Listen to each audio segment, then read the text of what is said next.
Chicken biryani కోసం ముందుగా ఉల్లిపాయలను సన్నగా తరిగి లేత ముదురు రంగులో వచ్చేంతవరకు వేయించుకొని పక్కన పెట్టుకోండి.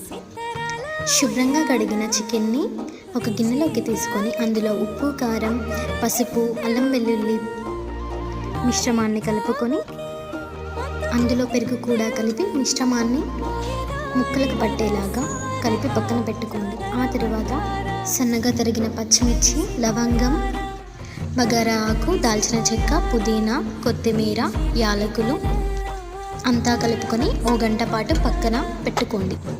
ఇప్పుడు చికెన్ని బాగా ఉడికించుకొని 70% ఉడికిన అన్నాన్ని చికెన్ ఉడికినాక అందులో పొరలు పొరలుగా కప్పి పెట్టండి. చివరగా ముందుగా వేయించిన ఉల్లిపాయలు, పుదీనా, కొత్తిమీర, కొంచెం నెయ్యి వేసుకొని ఉడికించుకొని దించుకొని తినేయడమే.